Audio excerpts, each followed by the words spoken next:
Prime Minister Mark Carney returned to Parliament Hill after his trip to Washington and meeting with the U.S. president. Now, he didn't say much on his way in. We'll take a moment to pause. Lots of questions for him here.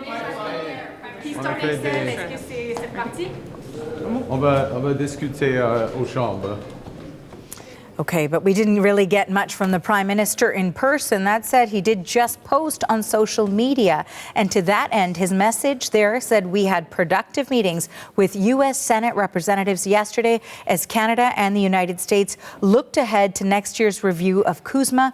He says we're focused on delivering greater certainty for businesses and creating powerful new opportunities for our workers. And, of course, there were some developments out of that trip to Washington involving Canada's Prime Minister. For more, let's bring in CBC News chief political correspondent Rosemary Barton. She broke the story on the Keystone XL pipeline talks and how that was raised behind closed doors between Trump and Carney. Hello, Rosemary. Thanks for making time for us. So tell us a little bit more about this project and why and how it was raised. Yeah, it's interesting because yesterday afternoon when Dominic LeBlanc, the minister in charge of Canada-U.S. trade, was briefing reporters, he talked about trying to get movement on steel and aluminum. Remember, they have tariffs right now of 50% imposed on them. And he mentioned energy, which kind of raised eyebrows a little bit because no one knew specifically what he was referring to. Well, it turns out it was a conversation broached by the Prime Minister about the Keystone XL pipeline, which is a pipeline many Canadians are probably familiar with because it has been around, the idea of it, for more than 15 years. The idea of moving Alberta oil from Alberta down to Nebraska and beyond and into Texas, and allowing the United States to have a larger share of resources from Canada, to buy more oil from Canada.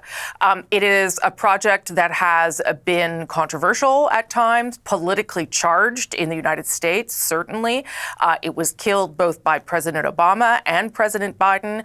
Donald Trump brought it back in his first iteration as president and still likes it, as recently as last spring, was talking about wanting to get it going again. Mark Carney obviously put this on the table for the president as an idea. The president, we're told, was receptive to it. How does that fit into where we are in the conversation? It's not really clear. We know that the tariffs, the sectoral tariffs on steel and aluminum, are most perhaps easily dealt with by Canada and the United States. And certainly the president yesterday was making lots of hints that things were moving in the right direction and that Canada would be happy. So that work continues. In fact, Dominic LeBlanc stayed in Washington to continue those conversations through today to see if he could make any progress. Whether the idea of having a broader, larger access to Canadian oil is what made the president come around, I don't know. But as they look for things, for leverage to put on the table and to help them negotiate a better outcome for Canada, this is one of the things that is now back into the conversation. You know, part of course, the reason why there has been so much controversy surrounding different pipeline projects, of course, Keystone XL being among them, is because of the provincial politics surrounding it, and of course, different interest groups as well. So when we look at how this could all play out, and, you know, we take note of Danielle Smith and David Eby and the conversations they've had about this too. I mean, how does this continue from here? Where does this progress? Listen, if this were to go ahead, and we should say that right now, as recently as again in the spring, the private proponent who was behind it said they didn't have an interest in it. So is there anyone that would actually want to take this project on? We don't know. But politically, it would solve a couple of problems for the government. It would allow Alberta to get more oil out of the ground and not have to cut through British Columbia, which, as you say, is a source of deep division between those two provinces. It would allow Mark Carney to say that he was trying to get an oil pipeline built, of course, and it would allow them to try and show the United States that Canada is a good collaborative partner on a number of trading fronts. But those are a lot of ifs, right?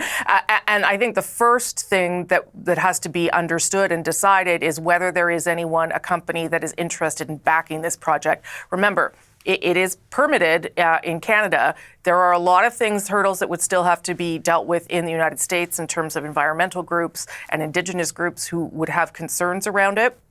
But who knew that 15 years after it was first talked about, it is being talked about yet again between the White House and Canada. Okay, and unfortunately, that's all we have time to cover today, but I appreciate your time, Rosemary. That is CBC's Chief Political Correspondent, Rosemary Barton in Ottawa.